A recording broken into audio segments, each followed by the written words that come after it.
আমরা মুর্শিদের দরবারে আসছি কি কিছু নেওয়ার জন্য নাকি শুধু দেওয়ার জন্য? নেওয়ার জন্য আসলে বাড়িতে কি 365 দিন ঘুমাই না? কথা বলেন, ঘুমাইনি? তাহলে আজকে দরবার শরীফে আসলাম কোন সাহসে বিছানায় পিঠ লাগিয়ে ঘুমাচ্ছি? আপন পীর মুর্শিদ তো ঘুমাচ্ছেন না। যিনি মাজারের পাশে শুয়ে আছেন তিনি তো জিন্দা ওলি, ঠিক না বেঠিক? আল্লাহর ওলিরা কি জিন্দা না মুর্দা?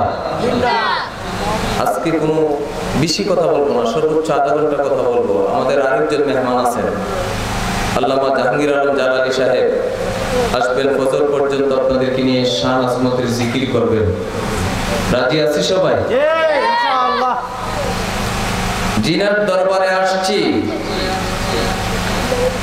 আল্লামা আলহাজ মুজিবুর রহমান ওরফে হযরত আহমদ শাহ দিল রোশন পাটিশ্বরী রাহমাতুল্লাহি আলাইহি, মুর্শিদ কেবলা কাবা জিন্দা ওলি, ঠিক না বেঠিক? জিনার জিন্দা কারামত গতকাল থেকে এই পর্যন্ত চলতেছে। মারহাবা বলেন। এটা সহজে বোঝার বিষয় নয়, ওলি আল্লাহদের কারামত সহজে বোঝার বিষয় নয়। যারা বোঝার তারা বুঝে। সাইয়্যিদি সানাবি সৈয়দ শাহ শাহরি জাহান হোসেন তারাকুনি রাদিয়াল্লাহু তাআলা আনহু, তিনি কি জিন্দা না মুর্দা? জিন্দা ওলি। হুজুর গৌসে পাক শাহনশাহ বগদাদ, তিনি কি জিন্দা ওলি না মুর্দা ওলি? খাজা গরিব নওয়াজ, তিনি কি জিন্দা না মুর্দা? শাহনশাহ বেলায়েত মাওলা আলী মুশকিল কুশা, জিন্দা না মুর্দা? পাক পঞ্জাতুন আলাইহিমুস সালাম, জিন্দা। মারহাবা বলেন। জিন্দা। আমার নবী বলেছেন আল আম্বিয়া, বাবুরা কথা বলবেন মনোযোগ, আল আম্বিয়া ওয়াল আউলিয়া ইউসাল্লুনা ফি কুবুরিহিম কামা ইউসাল্লুনা ফি বুয়ুতিহিম। জোরে বলেন সুবহানাল্লাহ। হুজুর গৌসে পাক সিররুল আসরার কিতাবের ভিতর রাসূল পাকের এই হাদিস পাক কোট করেছেন। নবীজি বলেছেন, আল্লাহর নবীগণ, আল্লাহর ওলিগণ যেমনি করে নিজের ঘরে নামাজ আদায় করেন তেমনি করে আপন মাজার পাকে নামাজ আদায় করেন। সুবহানাল্লাহ। সুবহানাল্লাহ। কি বাড়ি থেকে কিনে না বলতে হবে? সুবহানাল্লাহ। আশুগঞ্জ ভৈরব বাজার থেকে কিনে না বলতে হবে? সুবহানাল্লাহ। আল্লাহর নবী এবং ওলিগণ আপন মাজারে শুধু জিন্দাই নয়, ওনারা জাহিরি হায়াতে জিন্দেগিতে যেমনি করে নিজের ঘরে নামাজ আদায় করেন তেমনি করে আপন মাজারে নামাজ আদায় করেন। সেই জিন্দা ওলিদের দরবারে এসে আপনি মুর্দা হয়ে ঘুমাচ্ছেন, আপনি মুর্দা হয়ে ঘুমাচ্ছেন। এই যে ঘুম দিচ্ছেন, এই ঘুম থেকে যদি আর জাগ্রত না হন, কিছু করার আছে? চোখের পলকে তুমি হতে পারো লাশ, চিরতরে বন্ধ হবে তোমারই নিঃশ্বাস। কথা ঠিক না বিটি? চোখের পলকে তুমি হতে পারো লাশ, চিরতরে বন্ধ হবে তোমারই নিঃশ্বাস। হবে তোমারই নাম মসজিদেরই মাইকে, বাড়িওয়ালা নাই রে বাড়ি, নাই রে দুনিয়াতে, বাড়িওয়ালা নাই রে বাড়ি, নাই রে দুনিয়াতে। চোখের পলকে তুমি হতে পারো না, চিরতরে বন্ধ হবে তোমারই নিঃশ্বাস। যাদের সাথে চলতে তুমি থাকতে দিবানিশি, জানাজায় শরীক হবে তোমার প্রতিবেশী। যাদের সাথে চলতে তুমি থাকতে দিবানিশি, জানাজায় শরীক হবে তোমার প্রতিবেশী। আর স্বজনেরা নিয়ে যাবে, স্বজনেরা নিয়ে যাবে তোমাকে পালকিতে, বাড়িওয়ালা নাই রে বাড়ি, নাই রে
শুয়ে আছেন ওই যে সোনার মদিনা আল্লাহুম্মা সাল্লি আলা সাইয়্যিদিনা মুহাম্মাদ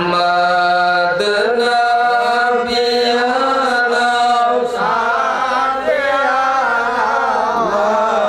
মাওলানা মুহাম্মদ লা ইলাহা ইল্লাল্লাহ লা ইলাহা ইল্লাল্লাহ লা ইলাহা ইল্লাল্লাহ লা ইলাহা ইল্লাল্লাহ হাসবি রাব্বি জাল্লাল্লাহ মা ফি কলবি গায়রুল্লাহ হাসবি রাব্বি জাল্লাল্লাহ মা ফি কলবি গায়রুল্লাহ নূরে মুহাম্মদ সাল্লাল্লাহু লা ইলাহা ইল্লাল্লাহ লা ইলাহা ইল্লাল্লাহ মুহাম্মাদুর রাসূলুল্লাহ সাল্লাল্লাহু তাআলা আলাইহি ওয়াসাল্লাম।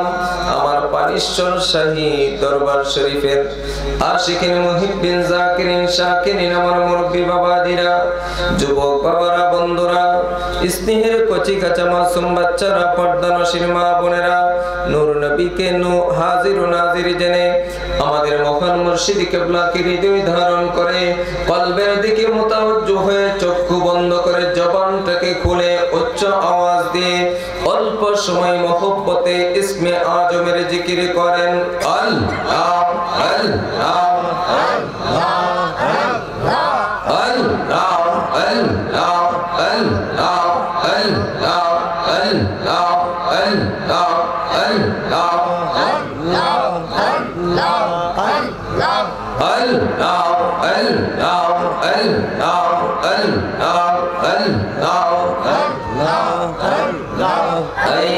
মোহাম্মদ কমলি ওয়ালা রে আমার বুকে আয় আয় মোহাম্মদ কমলি ওয়ালা রে আমার বুকে আয় ডাকে রে তোর কি তো দাসে ডাকে রে তোর কি তো দাসে শান্তি দাও মোর কলি যায় আয় মোহাম্মদ কমলি ওয়ালা রে আমার বুকে আয় মাশাআল্লাহ মারহাবা আল্লাহ আল্লাহ আল্লাহ আল্লাহ হদ শুরু জার হো তারা দিন ইনসানের ফেরেশতারা জদ শুরু জার হো তারা দিন ইনসানের ফেরেশতারা দিন রজনী जैसे तारा दिन रोजानी जैसे तारा फूल तो मोहम्मद कमली वाला अमर भोला मोहम्मद मदीना वाला अमर भोला माशाअल्लाह अल्लाह अल्लाह अल्लाह अल्लाह अल्लाह अल्लाह इधर बेश बादशाह बोली बोली तेरे फूलेर कोली इधर बेश बादशाह बोली बोली तेरे फूलेर कोली बंदे लिया कर झोली बंदे लिया कर झोली बस करेगा छल्ला ला মোহাম্মদ কমলি ওয়ালা আমার বুকে আয় মোহাম্মদ মদিনা ওয়ালা আমার বুকে আয় তোর আশিকিরা কান্দে তোর আগলেরা শান্তি দরবার কলি জালায় আয় মোহাম্মদ মদিনা ওয়ালা আমার বুকে আয় মোহাম্মদ কমলি ওয়ালা আমার বুকে লা ইলাহা ইল্লাল্লাহু মুহাম্মাদুর রাসূলুল্লাহ সাল্লাল্লাহু তাআলা আলাইহি ওয়াসাল্লাম। আমরা আজকে বানেশ্বর শাহী দরবার শরীফে আয়োজিত ৭৯তম আজিমুশান ওরস মুবারকে আসতে পেরে খুশি না বেজার? তাহলে যারা ঘুমাচ্ছে তারা কি বেজার? আর আছে কেউ ঘুমে? আছে কেউ? আরো আছে ঘুমে? যান না, একজন যান না। আরো কেউ ঘুমে আছে? এখনো ঘুমে থাকবে? আমরা খুশি নেবে যা? দুই হাত উঠায় দেখে খুশি নেবে যা?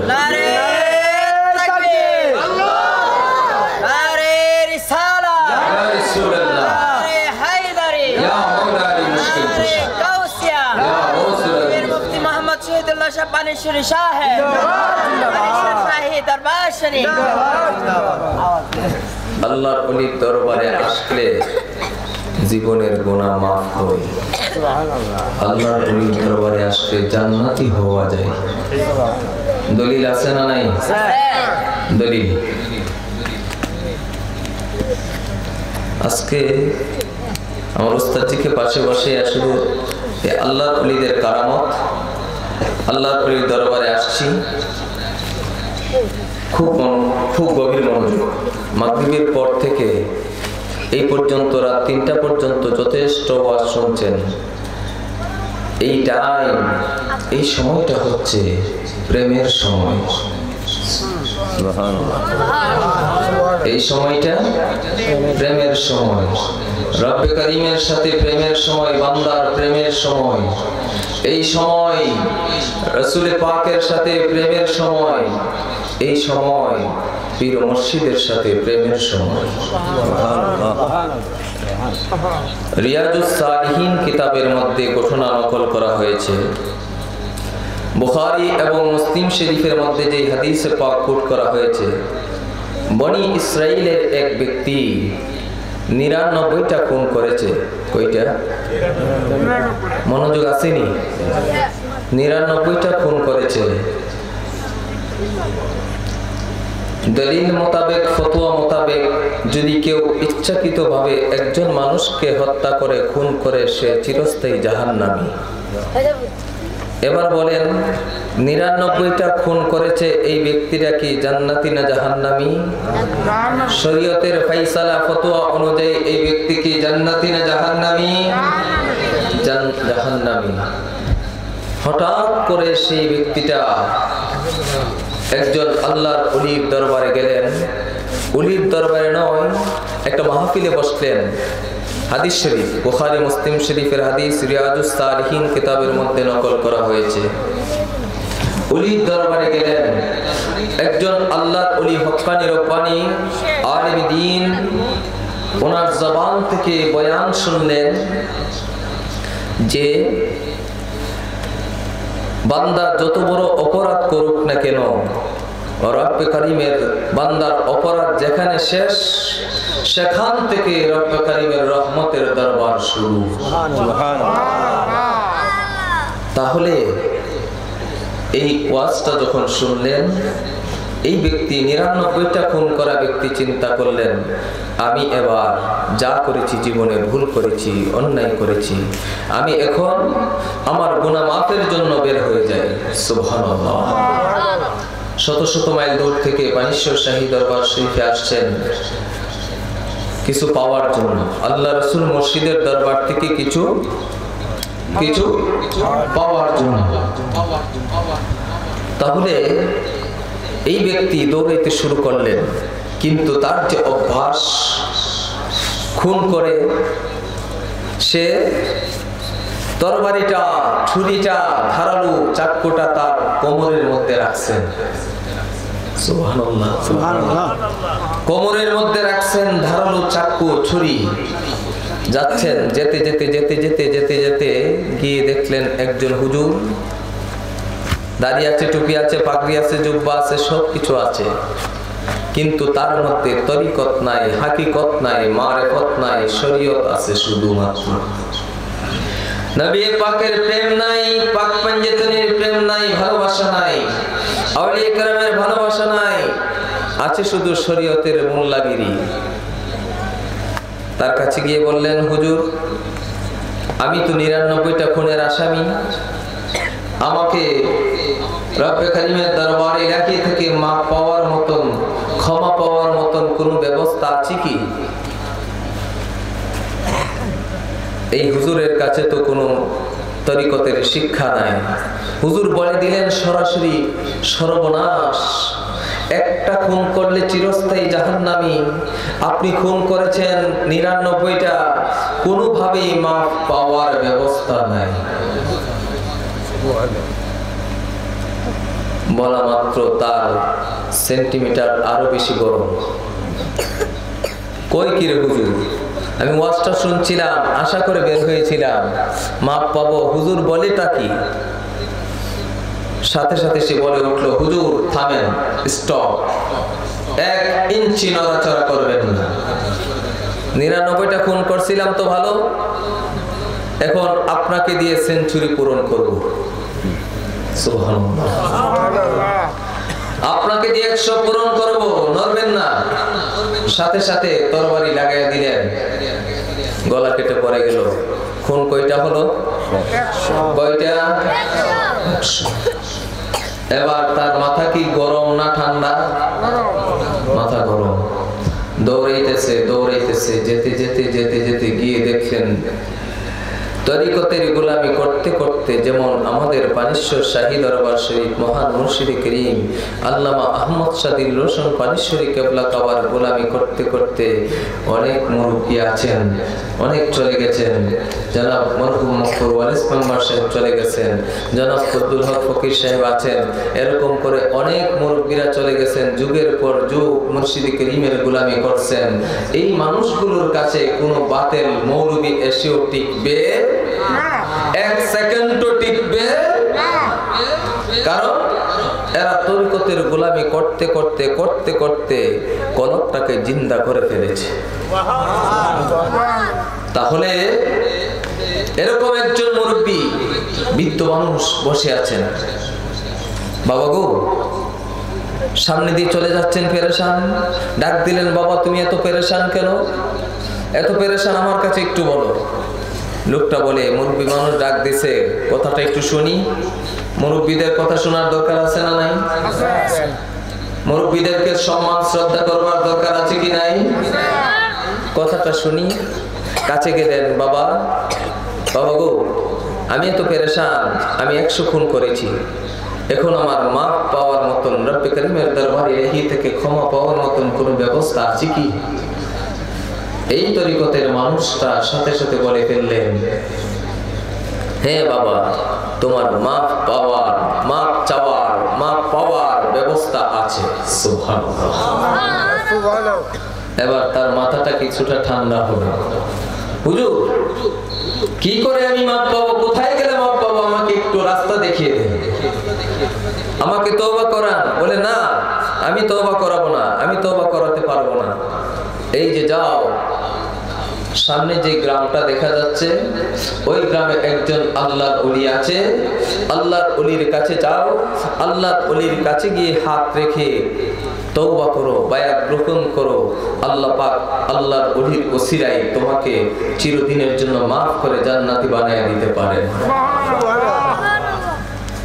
এবার লোকটা দৌড়াতে শুরু করেছে, হাঁটতেছে, খুব জোরে সুরে যাচ্ছে। রাস্তা কিছু দূর যাওয়ার পর অর্ধেকও যায় নাই, কিছু বাকি আছে, ওই মুহূর্তে মালাকুল মউত আজরাইল আলাইহিস সালাম তার সামনে হাজির।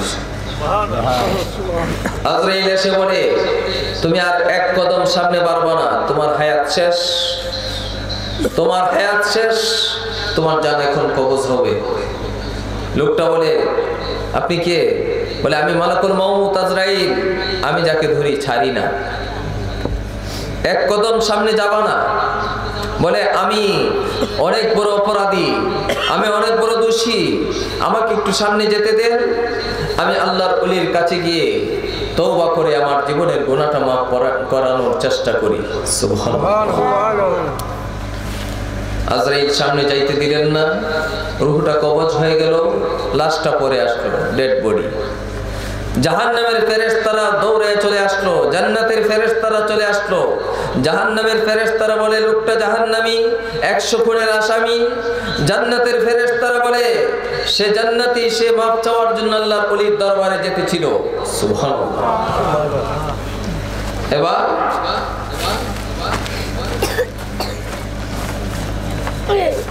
আল্লাহ পাক বললেন, জিবরাইল তাড়াতাড়ি যাও, ফয়সালা করে দিয়ে আসো। লোকটা তো আমি রব্বে করিমের দরবারে ইলাহি থেকে মাপ পাওয়ার উদ্দেশ্যে আমার বন্ধুর দরবারে যেতেছিল, তার সেই যাওয়াটা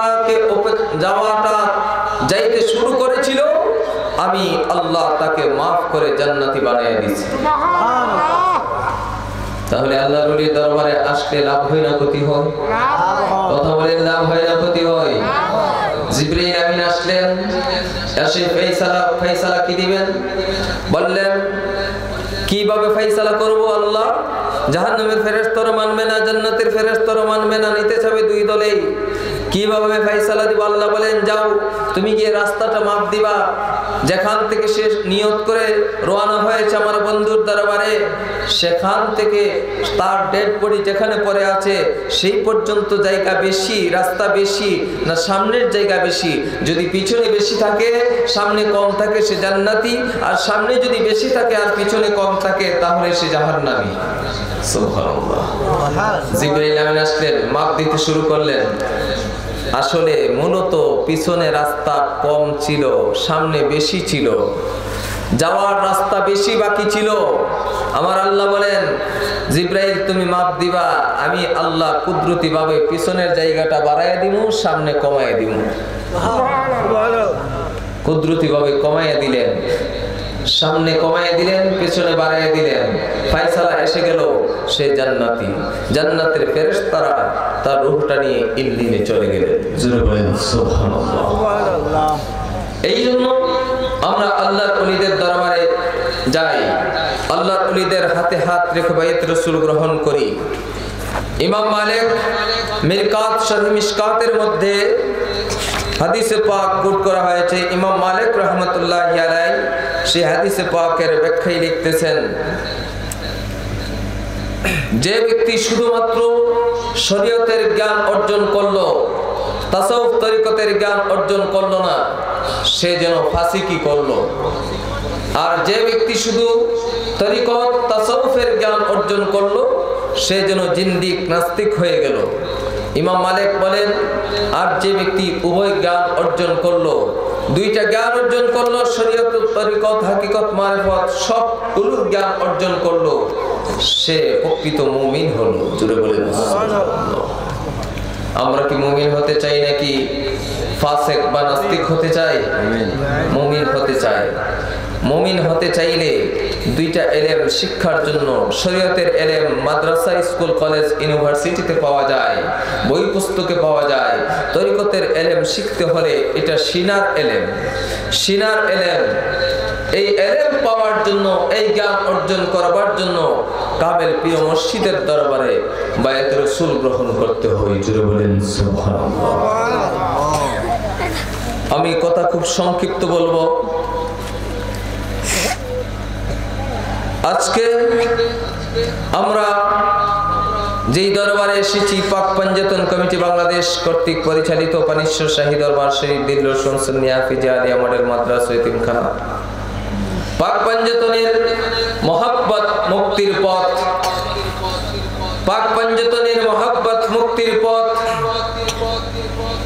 পাক পাঞ্জাতনকে ভালোবাসবে যারা জান্নাতি হবে তারা। সবাই বলেন, পাক পাঞ্জাতনকে ভালোবাসবে যারা জান্নাতি হবে তারা। কোনো সন্দেহ আছে? পাক পাঞ্জাতনের মহান সদস্য মাওলা আলী শেরে খুদা মুশকিল কুশা রাদিয়াল্লাহু তাআলা আনহু, যিনি নিজের জানের চাইতে প্রাণের চাইতে প্যারা নবী রাসূল করিম সাল্লাল্লাহু তাআলা আলাইহি ওয়াসাল্লামকে বেশি ভালোবাসতেন। সুবহানাল্লাহ। খাইবরের মাকামে খাইবরের যুদ্ধ চলতেছে, কারো দ্বারা খাইবরের মাকাম বিজয় হচ্ছে না। নবী আমার সাহাবায়ে কেরামদেরকে নিয়ে মিটিং কল করলেন। মিটিং এ বসলেন। নবীজি মিটিং করা অবস্থায় হঠাৎ করে বলে ফেললেন, আগামীকাল একজনের মাধ্যমে খাইবরের মাকাম বিজয়ী হবে। একজন সেনাপতির মাধ্যমে খাইবরের মাকাম বিজয়ী হবে। সাহাবায়ে কেরাম এমনি ভাবে হামুলি দিয়ে উকি উকি দিয়ে তাকাচ্ছে। সাহাবায়ে কেরামের আকীদা বিশ্বাস ছিল, নবীজি যার নাম ঘোষণা করবেন তার দ্বারাই খাইবরের মাকাম বিজয়ী হবে। নবী আমার কিছুক্ষণের মধ্যে বলে ফেললেন, আমার আলী কোথায়? আমার আলী কোথায়? সাহাবায়ে কেরাম বললেন, ইয়া রাসূলুল্লাহ, ইয়া হাবিবাল্লাহ, নবী গো, আলী অসুস্থ, চোখ উঠছে, চোখ দিয়ে পানি পড়ে, চোখ ব্যথা করে। নবীজি বললেন, আলীকে ডাকো, আমার সালাম জানাও। মাওলা আলী শের খুদা মুশকিল কুশা রাদিয়াল্লাহু তাআলা আনহুর হুজরায় গিয়ে সালাম পেশ করলেন। নবীজি আপনাকে সালাম দিয়েছেন, আপনাকে ডাকছেন। হযরত শের খুদা মাওলা আলী আসলেন। লাব্বাইক ইয়া রাসূলুল্লাহ, নবীজি আমি হাজির। কি জন্য ইয়া রাসূলুল্লাহ? নবীজি বললেন, আলী তোমার মাধ্যমে আগামীকাল খাইবরের মাকাম বিজয়ী হবে। সুবহানাল্লাহ। তোমার মাধ্যমে আগামীকাল খাইবরের মাকাম বিজয়ী হবে। হযরত শের খুদা মুশকিল কুশা মাওলা আলী বলেন, ইয়া রাসূলুল্লাহ, নবী আমার চোখ করছে, আমার চোখ দিয়ে তাকাইতে পারি না, চোখ দিয়ে পানি পড়ে। ইয়া রাসূলুল্লাহ, নবী আমি কি করে যুদ্ধ করব, কি করে তরবারি চালাবো? নবীজি বললেন, কাছে আসো। কাছে আসলেন। আমার প্যারা নবী আঙ্গুল মুবারক দিয়ে একটু লালা মুবারক মাওলা আলী শের খুদার চোখে মালিশ করে দিলেন। সুবহানাল্লাহ। মলম লাগাই দিলেন, নূরানি মলম। লাগাইতে দেরি হয়েছে। হযরত শের খুদা আলী বলে, খোদা কি কসম, ইয়া রাসূলুল্লাহ, আমার যে চোখটা ভালো আছে তার চাইতে আমার এই চোখটা দিয়ে আমি আরো বেশি ভালো দেখতে পাই। সুবহানাল্লাহ। কোনো ব্যথা আমার চোখে নাই।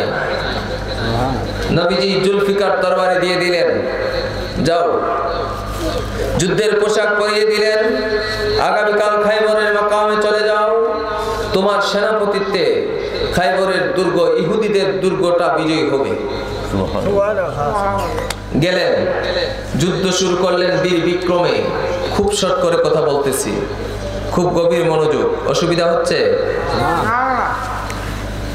তাত্ত্বিক কিছু কথা জেনে নেন, মানা দরকার, জানা দরকার। আক্কলের ইশারা, বেক্কলের ধাক্কা। তরিকতের গোলাম যারা হয় তাদের জ্ঞান পরিপক্ক হয়, পরিপূর্ণ হয়। এই জন্য খুব শর্ট করে কথা বলে দিচ্ছি। 1 বছরে একবার মুর্শিদ করিমের দরবারে আসছেন, কিছু শিখে যান, কাজে লাগবে, লাভ হবে। হযরত শের খুদা আলী যুদ্ধ করতে শুরু করলেন। এমন বীর বিক্রমে যুদ্ধ করতেছেন ইহুদিরা। এক পর্যায়ে এসে হযরত শের খুদা আলীর বাম হাতে যে ঢাল ছিল যুদ্ধ আক্রমণ ফিরাবার জন্য, ঢালটা ভেঙে গেছে। ভেঙে যাওয়ার পর তিনি বেলায়েতের পাওয়ার নিয়ে, শাহানশাহ বেলায়েত, ইহুদিদের সেই দুর্গের বিশাল লোহার গেটকে একটা বাম হাতে থাবা মারলেন, টান দিয়ে গেটটা হাতে নিয়ে নিলেন। গেট হাতে নিয়ে এই লোহার গেট বাম হাতে ঢাল হিসেবে ব্যবহার করে যুদ্ধ করতেছেন। এই অবস্থাটা দেখে ইহুদিরা তরবারি ফেলে দিয়ে আত্মসমর্পণ। আলী, আমরা সব আত্মসমর্পণ করলাম, আর আমরা যুদ্ধ করতে চাই না। এবার বলেন, খাইবরের মাকাম বিজয়ী হলো কি হলো না? বিজয়ী। সাথে সাথে এই লোহার গেট শের খুদা মুশকিল কুশা মাওলা আলী এমন জোরে একটা ঢিল মারলেন, ছুঁড়ে মারলেন, 70 গজ 120 হাত 140 হাত দূরে গিয়ে গেটটা পড়ে গেল। চলে আসলেন, খবরটা আগেই রাসূল পাকের দরবারে রিসালাত পৌঁছে গেল। ইয়া রাসূলুল্লাহ, নবী গো, আলী এমন কাজ করছে, এমন এক কারামতি দেখাইছে, যেই কারামতির মাধ্যমে খাইবরের ইহুদিদের দুর্গ বিজয়ী। সুবহানাল্লাহ। কি করছে? যে হুজুর, এই প্রায় 80 মণ ওজনের গেট, লোহার গেট বাম হাতে ডাল হিসেবে ব্যবহার করে হযরতে শের খুদা আলী যুদ্ধ করে খাইবরের মাকাম বিজয় করছে। নবী আমার বলেন, সাহাবায়ে কেরাম তোমরা 70 জন যাও। কয়জন? 70 জন যাও। আমার আলী বাম হাতে ডাল হিসেবে ব্যবহার করে যে গেট, ঢাল হিসেবে ব্যবহার করেছে, এই গেটটা তোমরা নিয়ে আসো, আমি একটু দেখব, আমি একটু দেখব। 70 জন সাহাবায়ে কেরাম গেলেন, গেটের চতুর্পাশে দাঁড়াইলেন, 2 হাত দিয়ে ধরলেন। বলেন তো দেখি, 70 জন মানুষের হাত কয়টা? 140টা হাত। 140টা হাত দিয়ে ধরে টান দিলেন, মাটি থেকে 1 ইঞ্চি পরিমাণ নড়াইতে পারলেন না। সুবহানাল্লাহ। এটার নাম হচ্ছে ইত্তিহাদি তাওয়াজ্জু।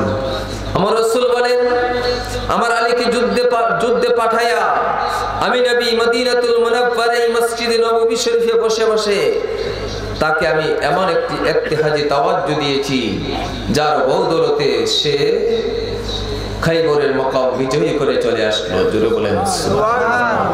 সালাতুন ইয়া রাসূলুল্লাহ। পানি হাবিবাল্লাহ আলাইকুম সালাতুন ইয়া রাসূলুল্লাহ আলাইকুম সালামুন ইয়া হাবিবাল্লাহ আলাইকুম সালাতুন ইয়া রাসূলুল্লাহ আলাইকুম সালামুন ইয়া হাবিবাল্লাহ আলাইকুম সালাতুন ইয়া রাসূলুল্লাহ সালামুন ইয়া হাবিবাল্লাহ আলাইকুম। আমার বাবাজিরা ভাইরা, আমার বাবাজিরা ভাইরা, গভীর মনোযোগ, বসেন।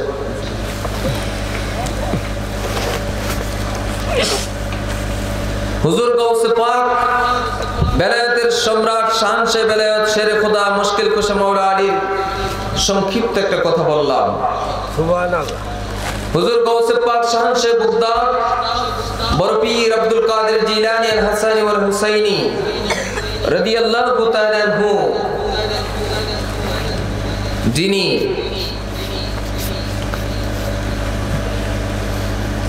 বেলায়েতের নজর দিয়ে আপন তরিকতের মুরিদ যখন বিপদে পড়ে ওনার গৌসিয়তের হাত বাড়িয়ে সাহায্য করতে পারেন। জুড়ে বলেন সুবহানাল্লাহ। কয়টা বাজে? সময় বেশি হয়ে যাচ্ছে। হুজুর গাউসে পাক শাহনশাহ বুগদাদ বলেন, নাযারতু ইলা বিলাদিল্লাহি জামাআন কাফার দালাতিন আলা হুকম ইত্তিসালি। রব্বে করিম আমি আব্দুল কাদের জিলানীকে এমন ক্ষমতা দিয়েছেন, এমন পাওয়ার দিয়েছেন, আমি আব্দুল কাদের জিলানীর বেলায়েতের নজরে, গৌসিয়তের নজরে, আমি আমার মুরিদ গৌসিয়তের নজরে আল্লাহর সৃষ্টি জগৎ আমি আব্দুল কাদের জিলানীর সামনে একটা সরিষার দানার মতো দেখতে পাই। কিসের মতন দেখতে পান? সরিষা। সরিষা কি 10 মণ ওজন একটা? কতটুকু? এটা ওজনেই আসে না, এত ছোট। এই সরিষার দানার মতো দেখতে পান। তাহলে আজকে পানিশ্বর শাহী দরবার শরীফে যারা বসছেন, আসছেন, কষ্ট স্বীকার করে জান্নাতের বাগানে বসে আছেন, আমাদেরকে কি আমার গৌস পাক দেখেন কি দেখেন না? কথা বলেন, দেখেন কি দেখেন না? গৌস পাক বলেন, মুরিদি লা তাখাফ আল্লাহু রাব্বি আতানি রিফআতান নিলতুল মানালি। আমার গৌস পাক বলেন, আমার মুরিদ যারা, আমার তরিকতের গোলাম যারা, আমার তরিকতের মুরিদ যারা, গোলাম যারা, তাদের কোনো ভয় নাই, টেনশন নাই, পেরেশানি নাই। কেননা আল্লাহ পাক আমাকে সুউচ্চ মর্যাদা দান করেছেন। সালাতুন ইয়া রাসূলুল্লাহ আলাইকুম, সালামুন ইয়া হাবিবাল্লাহ আলাইকুম, সালাতুন ইয়া রাসূলুল্লাহ আলাইকুম, সালামুন ইয়া হাবিবাল্লাহ আলাইকুম। মুশকিলাতে বেআদদ দারি মোমা শাইয়াল লিল্লাহ গৌসে আযম পীরে মা। সালাতুন ইয়া রাসূলুল্লাহ আলাইকুম, সালামুন ইয়া হাবিবাল্লাহ আলাইকুম। মাহামা মোহতাজ তো হাজত রওয়া अलमदद या गौसे आज़म सैयदा। सलातुन या रसूलल्लाह अलैकुम, सलामुन या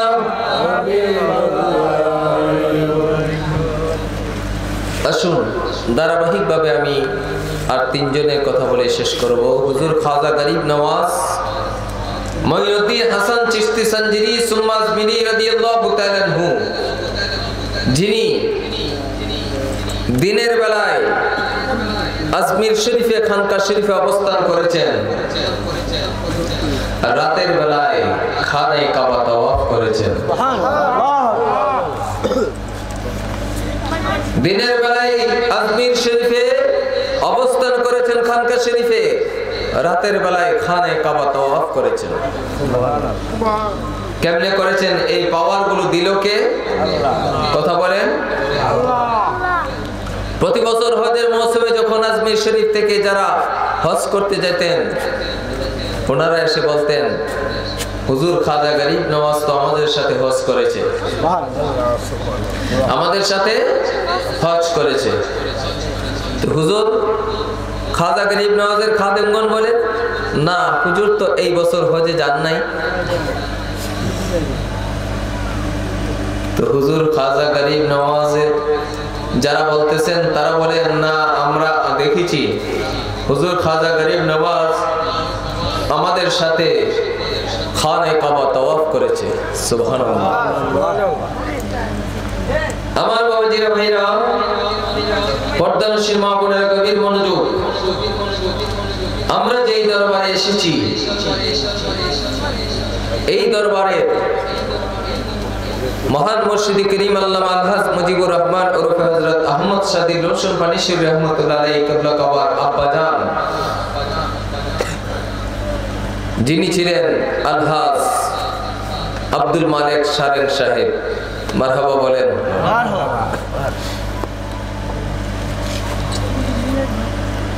একটা কথা আছে, গাছ ভালো হলে ফল ভালো হয়।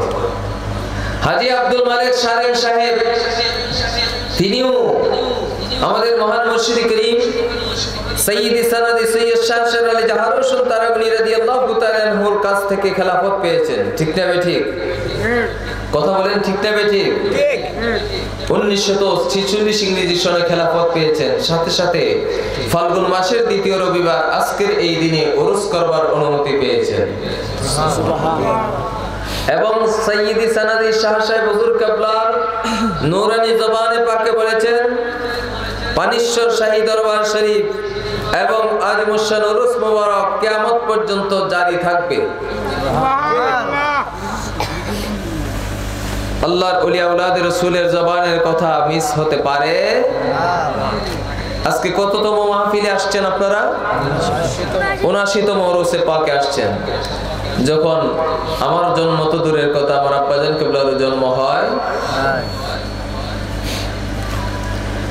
ধারাবাহিকভাবে চলে আসতেছে।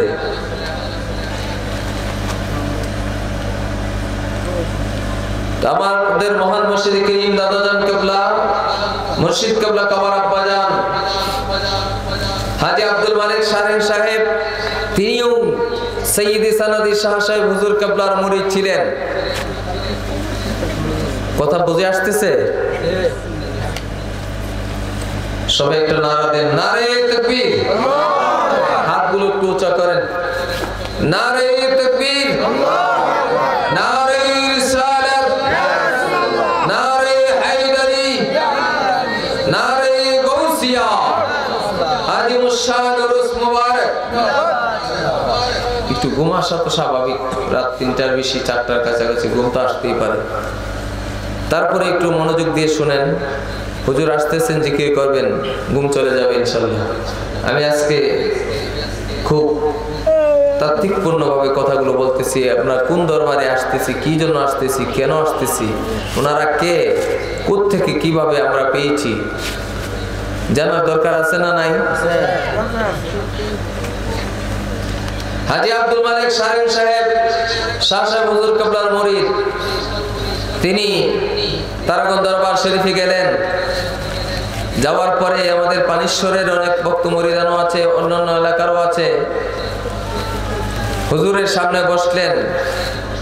হঠাৎ করে হাজী আব্দুল মালিক সাহেব বলে উঠলেন, বাবাজি, হুজুর, আমার জন্য আপনি একটু দোয়া করেন, আমি মক্কা মদিনা যাইতে মন চাই, আমি মক্কা মদিনা যাইতে মন চাই, আমি হজ করতে মন চাই। সুবহানাল্লাহ। হাজী আব্দুল মালিক সাহেব এই বাড়িতেই যিনি বসবাস করেছেন, উনি তখনকার সময়ে আর্থিকভাবে দুর্বল, গরিব মানুষ। ধনাঢ্য ব্যক্তিরা, ধনী লোকেরা হাসি ঠাট্টা শুরু করে দিল হুজুরের সামনে বসে, ফিসফিস করে আর হাসি ঠাট্টা করে। আগের যুগে মানুষ যখন গরিব হইতো, গরিব মানুষদের নামটাও ঠিক মতন নিত না। নাম ছিল আব্দুল মালিক। উনি গরিব বিদায় ওনাকে মালি বলতো, মালি। আব্দুল মালিকও বলে না। ফিসফিস করতেছে অন্যান্য মুরিদরা, দেখো রে কি বলে, এক বেলা খাইলে আরেক বেলা খাওয়ার কিছু নাই। এই মালি বলতেছে হজে যাইব, হুজুরের কাছে দোয়া চায়। কিন্তু শাহ সাহেব হুজুর কিবলা কেমন জিন্দা পীর, জিন্দা ওলি, সাথে সাথে তাদের ফিসফিস আওয়াজগুলো কানে আসলো। আসবার সাথে সাথে পকেট থেকে 10 পয়সা বের করে মুর্শিদি করিমের আব্বাজান, আমাদের বড় বাবা হাজী আব্দুল মালিক শারেং সাহেবকে দিলেন। নাও আব্দুল মালিক, এই 10 পয়সা দিয়ে তুমি 7 বার মক্কা মদিনা হজ করো। কয়বার? 7 বার মক্কা মদিনা হজ করবা। অনুমতি দিয়ে দিলেন, দোয়া নিয়ে চলে আসলেন। পরের বছর থেকে হজে যাইতে শুরু করলেন।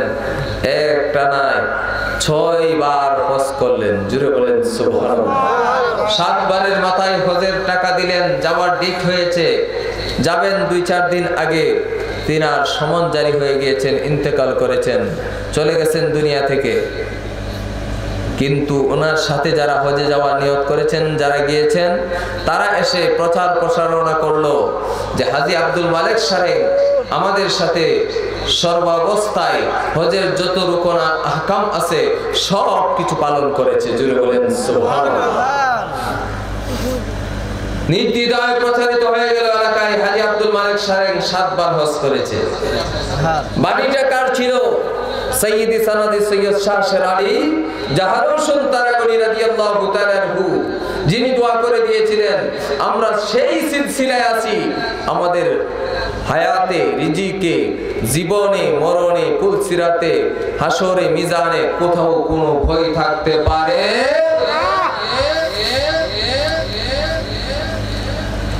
হাজী আব্দুল মালিক শারেন সাহেব 7 বার হজ করেছেন। তিনার ঘরে জন্ম হয়েছেন মুর্শিদ করিম আল্লামা মুহাম্মদ সাদিক রোশন পানিশ্বরী কিবলা কাবা।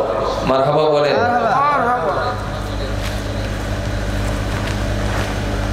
এখানে শাহ সাহেব হুজুর কিবলার কারামত প্রকাশ পেল। হাজী আব্দুল মালিক শারেন সাহেবের মহব্বতের কথা প্রকাশ পেল। কতটুকুন মায়া করেছেন মুর্শিদ করিমকে, কতটুকুন মহব্বত করেছেন, কথার কতটুকুন গুরুত্ব দিয়েছেন। তো আমাদের মহান মুর্শিদ করিম আল্লামা আলহাজ মুজিবুর রহমান ওরফে হযরত আহমদ সাদিক রোশন পানিশ্বরী কিবলা কাবা, যিনি ওনার জীবনে 115 বছর হায়াতি জিন্দেগিতে কোনোদিন কারো কাছে, কোনো বাতিলের কাছে মাথা নত করেন,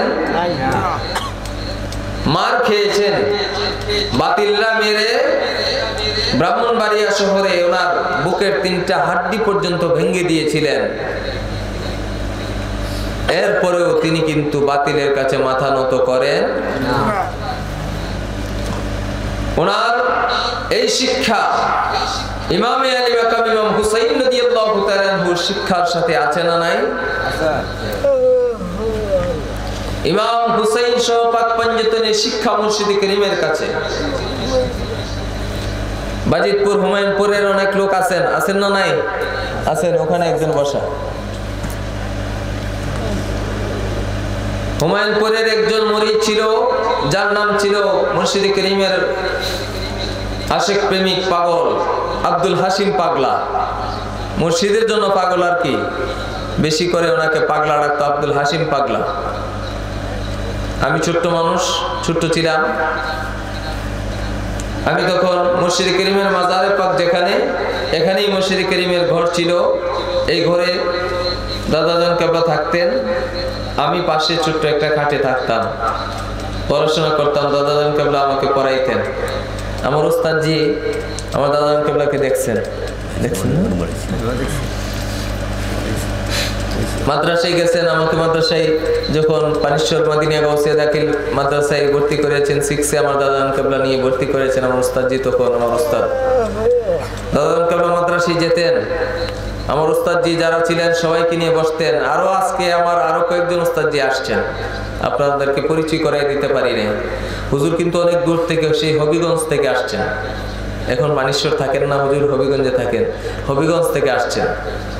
আলহামদুলিল্লাহ বলেন। তো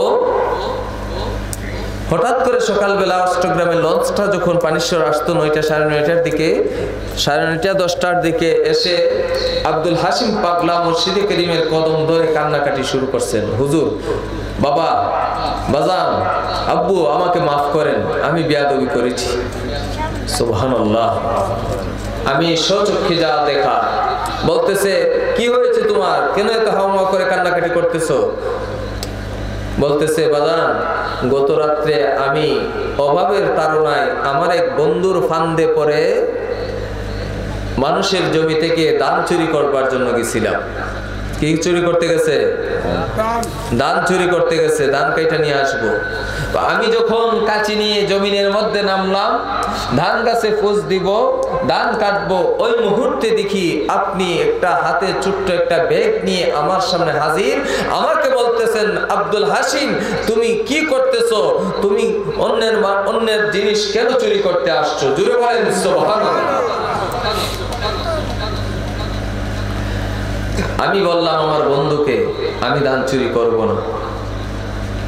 আমি উপরে উঠে আসলাম, তার ফান্দে পরে আবারও অভাবের তাড়নায় নিচে নামলাম, জমিনে নামলাম। একে একে 3 বার আপনি আমাকে বাধা প্রদান করেছেন, আপনি আমার সামনে হাজির ছিলেন।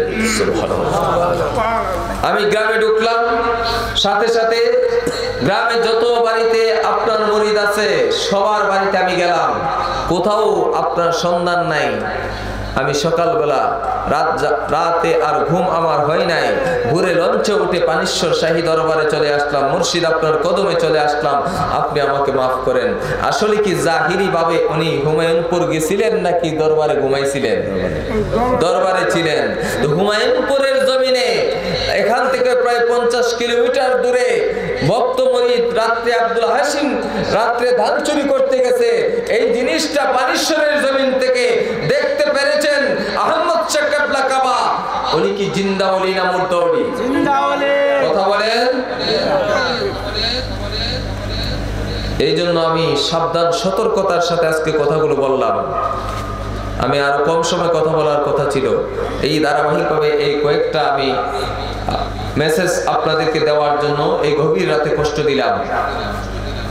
আসছেন 1 বছর পর, কোন সিলসিলায় আমরা বায়াত গ্রহণ করেছি, কোন সিলসিলায় আমরা আসছি, কোন তরিকার সবক গ্রহণ করেছি, জানা বোঝার দরকার আছে না নাই? তো আমি আর কি বলবো, আমার মুর্শিদ করিম আল্লামা আহমদ শাহ দিল রোশন পানিশ্বরী কিবলা কাবা দরবারে আসছেন, অতি আদব মহব্বত ধৈর্যের সাথে রাত্রটা যাপন করে সকালে আখিরি মোনাজাত করে যাবেন। আমি তাসাউফের কিতাব থেকে একটা বিষয় সকল তরিকতের ভাই বাবাদের জন্য কোট করলাম। একজন মুরিদের জন্য পীর মুর্শিদের মহব্বত, সোহবত এবং নেক নজর পাওয়ার জন্য একজন মুরিদের 6টা শর্ত আছে। কয়টা? 6টা শর্ত আছে। বলেন সবাই, কয়টা শর্ত আছে? 6টা শর্ত আছে। এই 6টা শর্ত যদি কোনো মুরিদ মেনে চলতে পারে, বুঝে চলতে পারে, সেই মুরিদ মুর্শিদ করিমের তরফ থেকে রূহানি তাওয়াজ্জু পাবে। সুবহানাল্লাহ। তার কলব জিন্দা হবে। শাহ হুজুর কিবলার লক্ষ লক্ষ মুরিদ আছে না নাই? সবাই কি খেলাফত পেয়ে দরবার শরীফ প্রতিষ্ঠা করছে? সবাই তো খেলাফত পায় নাই। 1946 ইংরেজি সনে মুর্শিদ করিম আল্লামা আলহাজ মুজিবুর রহমান ওরফে হযরত আহমদ শাহ দিল রোশন পানিশ্বরী কিবলা কাবাকে শাহ হুজুর কিবলা খেলাফত দিয়েছেন, উরুসের অনুমতি দিয়েছেন, সব কিছু দিয়ে পানিশ্বরের জমিনে বেলায়েতের ঝান্ডা উজ্জ্বল করে দিয়েছেন। জোরে বলেন সুবহানাল্লাহ। সুবহানাল্লাহ। কেন দিয়েছেন? মুর্শিদ করিমের প্রতি ওনার ভক্তি, বিশ্বাস, শ্রদ্ধা তেমনই ছিল বিদায়। কেন দিয়েছেন? তেমন ছিল বিদায়। তেমনটা কি নিজেরাই বুঝে নেবেন। এই 6টা জিনিসকে গভীরভাবে মনোযোগ সহকারে শুনেন, শেষ করব। 1 নাম্বার, মুর্শিদের কাছে নিজের হালত বলতে হবে। মুর্শিদের কাছে নিজের হাল হাকিকত অবস্থা সম্পর্কে মুর্শিদকে জানাতে হবে, বলতে হবে।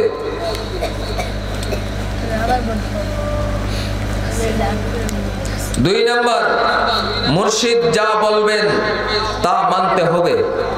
মুর্শিদ যা বলবেন তা কি করতে হবে? মুরিদ মানতে হবে। 3 নাম্বার, মুর্শিদ যা বলবেন তা মানার মতো মানতে হবে। একটু মানলাম না, তাহলে মানা হলো, মানার মতো মানতে হবে। 4 নাম্বার, ব্যাখ্যা করতেছি না, সময় কম। 4 নাম্বার, মুর্শিদের প্রতি পূর্ণ আস্থা বিশ্বাস রাখতে হবে। মুর্শিদের প্রতি পূর্ণ আস্থা বিশ্বাস রাখতে হবে।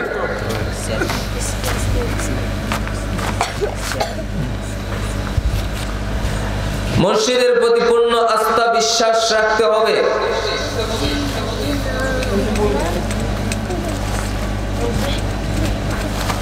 5 নম্বর, মুর্শিদের সাথে গভীর সম্পর্ক রাখতে হবে।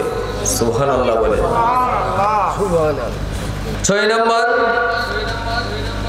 মুর্শিদের দেওয়া সবক যথাযথভাবে পালন করতে হবে। যেই দরবারে আসছেন নামাজ আসেনি? কথা বলেন, নামাজ আছে কি নাই? মা বাবার খেদমত আছে কি নাই? এই দরবারের মুরিদ যারা মা বাবার খেদমত করে না, মা বাবার কথা মানে না, কিন্তু পানিশ্বর শাহী দরবার শরীফের মুরিদ, তার আজকে থেকে তওবা করে ভালো হয়ে যান, মা বাবার খেদমত করবেন, নিয়ত করে দরবার থেকে যান। এরপরে যদি ভালো না হতে পারবেন আর কোনোদিন এই দরবারে আসার দরকার নাই। সোজা কথা।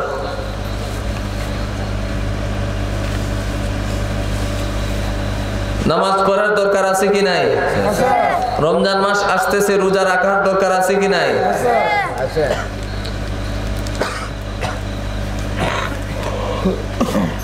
রাসূল পাকের উপর বেশি বেশি করে দুরূদ শরীফ পড়বার দরকার আছে কি নাই? মিলাদ শরীফ পড়ার দরকার আছে কি নাই? এই জিনিসগুলো অবশ্যই অবশ্যই মেনে চলবেন, মনের মধ্যে গেঁথে রাখবেন, যথাযথভাবে পালন করবেন। তাহলে মুর্শিদের দরবারে এসে ফায়দা পাবেন।